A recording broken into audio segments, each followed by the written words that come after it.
Trust your gut, folks. Always trust your gut because when I was driving to drop off a Doordash, it was a Doordash. It was only $9, okay? $9 for 21 minutes of driving, my friends.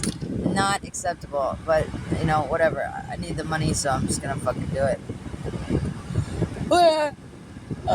When I got to the place, there was this little old, unassuming man who you would look at if you were untrained, if you didn't have instincts like I do. If you hadn't been around the way a couple times, you didn't know what kind of men were out there, you would be naive enough to think, well, he's just a little old fart. He couldn't hurt a fly. He's just a little old man. Look at how weak he is. You could take him out, right? Well, something about his vibe, his energy, before he even spoke, gave me the chills. Maybe not, I don't want to say chills, but the creepy raper vibe. So when I went up to the door, the doorman, it's because he was a doorman, but he's like a fence man, whatever, the stick that lifts up and down, whatever, and a fucking trailer park of all places. Anyway, so he said, "You've been here before?" I said, "Yes." He said, "Where are you going?" I said, "New Moon Street. Just have to drop off at Doordash." And he said, "Okay." And just before he lifted up the stick for me to walk through it, or drive through it, I mean, he was like, "Hey, do you know anybody that cleans houses?" And I said, "Yeah, go ahead and write down your info, and I'll grab it on my way out." So he was like, "Okay," so he did that. And there was something weird about him. I can't explain. But, I was like, okay, well, I mean, fucking, I'll do it. He's a little old man, whatever. But something kept telling me, I'm sure it was my spirit guides. They're always on point. Right, guys? Yeah. So, long story short, I come back. I'm dropped off the food. Oh, God, if my eye doesn't stop itching, I'm going to flip the fuck out. Anyways, so I come back without the food because like I said, I dropped it off.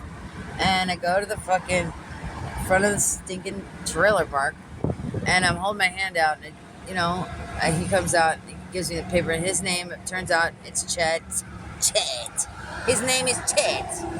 That is his name. He's spelled C-H-E-T, Chet. So Chet gives me his paper, and it's got his phone number and his shit on it.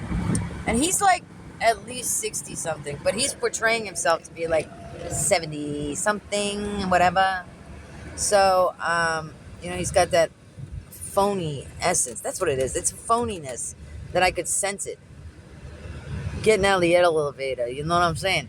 So I take the paper from Chet, and he's like, "So are you gonna clean it, or are you gonna get somebody else to do it?" I said, I don't know, dude. It depends on what it is that I gotta clean. You know what I mean? And he goes, "Well, it's a shed," and I was like, "A shed? Okay." Then he said, "It's a house." So I don't know. Is it a shed, or is it a fucking house? There it is, right there. That's the weird part. First of all, I forgot about that. It was a shed and it was a house. God. And then it was a house. First it was a shed, and then it was a house. And then he goes and stands there and acts like, ever since his wife died, trying to lay it on thick, the sympathy fuck and vote. You know what I mean? So I was like, "Oh, your wife died, huh?" Chet kept going and saying, "Well, it's not even dirty." And I'm thinking, then why the fuck do you need me to clean it? And then Chet says, "I've lived here since 2007. You'd think I know my way around the place a little bit." And he said, "Where do you live?" And I said, "Up the way, up the road a ways, whatever." And he goes, "Is that in Millsboro?" And I said, "Yes, Chet, it is." And, so far so good. Normal, not a perv. But then comes the reality, baby. So he goes and says, again, ever since his wife died.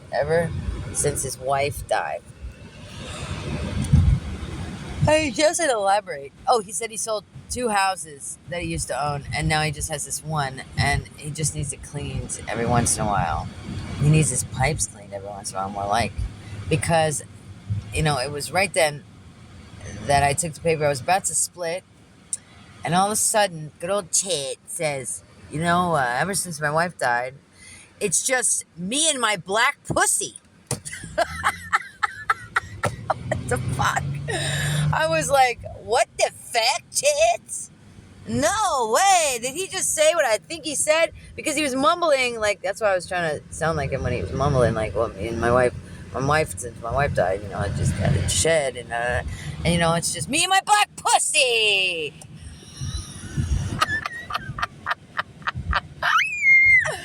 What the fuck? Right. That's what I was thinking. So that's what I'm saying.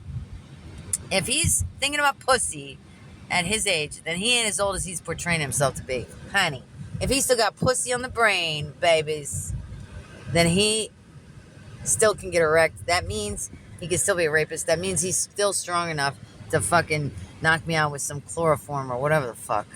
I mean, what the fuck? It's just me and my black pussy, baby. Me and my black pussy. Those are the words that are echoed in my head. They literally echoed in my head the whole way down here. I've tried to do this audio recording like 5 or 6 times because I can't do it right. I can't do it justice. Boy, I'll tell you what. Me and my black pussy. And then the way that he held his hand. Oh yeah, and I shook his hand and I got this weird gross feeling. Creeper.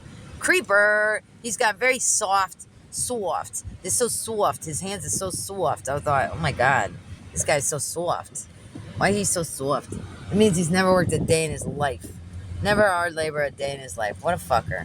So, this soft-handed fucking pervert ain't gonna get my black pussy. Can you imagine?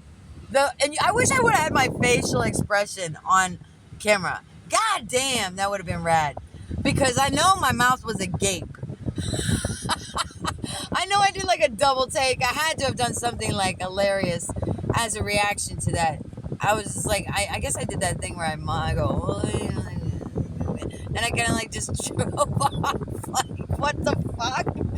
You and your black pussy. All right, waka waka. But that's all, folks. That's the breaks of being a Doordash. That's what happens when you do Doordash after 12 o'clock. What the fuck? Me and my black pussy, my ass, motherfucker. What? Peace. Just thought you'd like to hear something. Just to give you a little education. As a woman doing Doordash, you need to be very careful of chits. There are chits everywhere we go, ladies. We must be vigilant.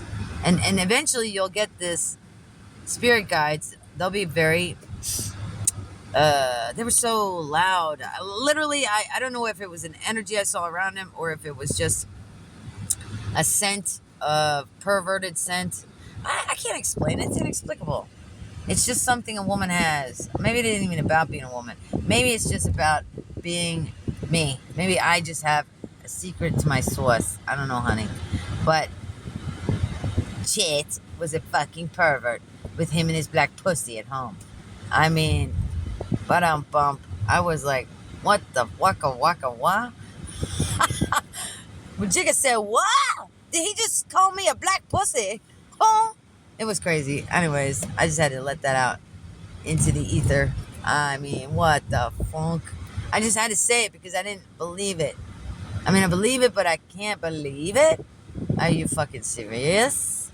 Anywho's, laters. Doordash. Bye-bye.